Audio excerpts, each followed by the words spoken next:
It's surprising the number of companies I work with that do not have a GRC tool.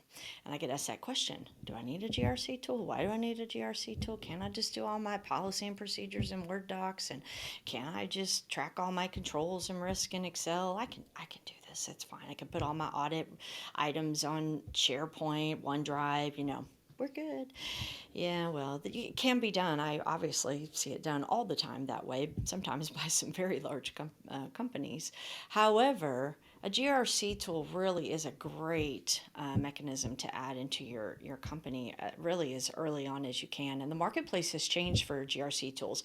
Used to be you'd have to spend $250,000 a year for something crazy that you didn't even need and cost you all this extra money and professional services, and it just wasn't in reach for most companies. Now I can sign up online for a SaaS GRC tool in 5 minutes, and boom, I've got one.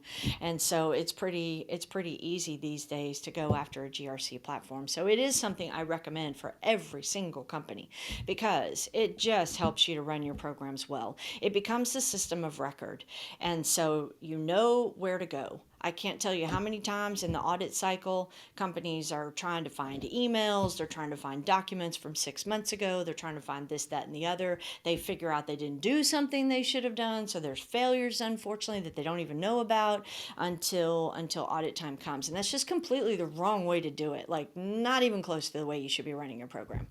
And so audit should never uncover something you don't already know. Like, I mean, I know that's like radical, but audit is not to come and tell you what you're doing wrong. Audit is to validate what you already know you're doing. So, huge difference. So, an auditor should never say, "Oh, did you know you didn't do your user access review in Q2? What?" You should already know that. And so that's a big problem. So if you change your mindset to understand that you're running your program, you're running your cybersecurity program, you're doing your risk management, you're understanding your controls and your risk, and you're mitigating those, and you're monitoring those to make sure that they're effective, then guess what? Auditors are just coming in to validate what you're already doing. So it makes the whole cycle so much easier. Plus, when you have a failure, you know you have a failure because you're monitoring that. And so GRC tool makes all that possible. And then if you do that well, here's the cool thing. Then if you use a GRC platform to monitor your controls, do your risk management program. Of course, security and technology is baked into that, but it can even be enterprise level if you're slick. You can make it be across the whole organization, which is even more awesome because you get this benefit across your whole entire company. But even if you just camp in the security technology space, you got all your controls, you know what they are, you've got all your risks, you know what they are, you've got them mapped together. That's what the platform gives you. You're monitoring them. So monthly controls are being monitored monthly, weekly controls are being monitored weekly, quarterly, annually, whatever it may be. You know who owns it, you know who to go to. Those people, ideally, you get them in your platform and they know what's assigned to them. The tool can help remind that, hey, did you know your access review of system XYZ is due? So please go do it. And then when you do, by the way, drop it right here. And then now you also have a system of record for what was done, which is great because guess what? When the auditors show up 6 months later, you're like, yep, it's right there. We already did it. They got the approvals, it's got the documentation, we've looked at it, we don't even worry about it. And I don't have to go try to find it and waste a bunch of my time or my staff's time. I can just, there it is, and have a nice day, do your audit, let me know. And so it really does change the whole game of how you do things to have a GRC platform. Another huge benefit is called crosswalks. And so most companies align to multiple frameworks. They don't just do one. A lot of companies will start with SOC 2, for example. So you'll end up with your SOC 2 controls. That's great. But then almost immediately, well, what about NIST CSF? What about HIPAA? What about high trust? What about, whatever else you want to dream up? There's all sorts of other frameworks out there. Well, you don't, ISO 27001, that's a big one too. So you don't want to create a set of controls for SOC 2 and a set of controls for ISO and a set of controls for PCI. I didn't say that one. You don't want to do that. That's ridiculous. That's way too much work.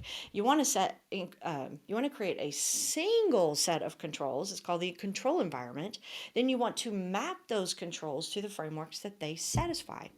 And so then it allows you to have kind of this framework down, or regulatory, like HIPAA's regulatory, to have this view down to go, am I even satisfying this thing? Am I really actually compliant?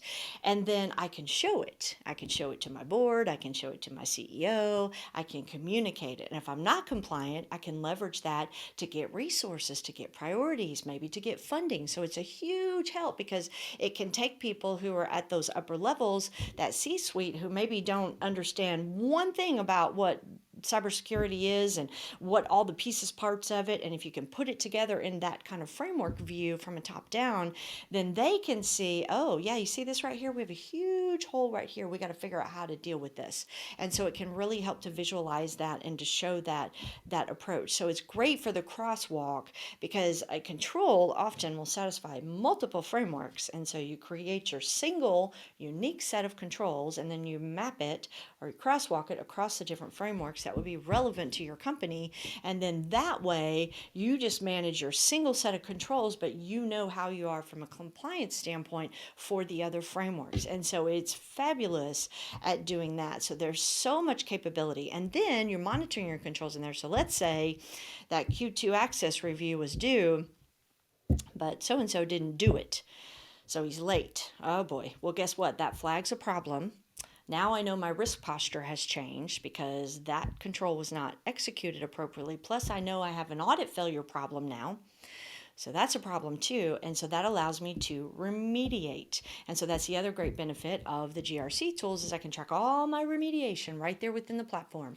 So I can assign this remediation to that person and this remediation to that person, and all the different pieces, parts, and bring that together for the overall remediation. And some, remediation takes time, right? Like sometimes you have to do development work, or you have to buy something you don't have budget for, or you don't have staff to do it. And so remediation takes a lot of time. And so it's a place and a way to track, here's the 400 things ultimately we would love to get to, but not happening now. So we'll carve off these 10 and we'll focus on these 10 and we'll break these down and we'll get traction on these, and then we'll start taking the list and cutting it that way too. So a GRC tool is great for tracking that. You can track that in a ticketing system, and a lot of companies do, or Jira, something to that effect. The nice thing about tracking it in the GRC platform is it maps back to the controls, it maps back to the risk. And so as long as that remediation is outstanding, your risk posture has changed because it all maps together. If you do the remediation separate tool, you don't have that mapping. And then when that remediation is completed, hey, we don't have this gap anymore, and we know where this gap is. Maybe you're trying to get to 100% compliance on PCI, for example. Well, you're going to be able to track in a GRC tool, okay, here's all the requirements, here's where we stand, here's all of our remediation. You track your remediation in there. As it's done, you're going to watch your compliance percentage for PCI go up. And that's a great thing. And if you track all that remediation separate, you're not going to really see that unless you're somehow manually maintaining, which I see all the time, unfortunately. So my encouragement here is GRC platform, yes. There's so many offerings in the world right now that are within reach of pretty much every company. It's a SaaS world, right? So go for it and get you a GRC tool. Obviously, some are much better than others, but GRC platform, yes, because it will help you to really create your program, design it, document it, be able to pull in your control owners, to be able to pull in your risk owners, to be able to pull in those who have to satisfy audit requests and those who are doing remediation, to pull in the breadth of your company, pull that into a single platform to track your whole program. And then guess what? It's not just I think we're good. It's not that. I can show my CEO, I can show my board, this is where we are, and I know where our failures are. And so the GRC platform helps you do that because, of course, you track it at the program level, and then you can drill down, dashboards, all that fun stuff. So GRC tool, highly recommended. It can be done in Excel and email. Sadly, I see it done that way far too often, pretty much all the time. But GRC tool really is the way to go because it helps to stabilize your program, and then you can mature it over time, go through those iterations of maturity. Plus, it's going to save you a ton of time when you're looking for audit evidence, and it's going to help you to achieve those security goals and those compliance goals. Go to the channel and hit subscribe so you can get updates to future videos.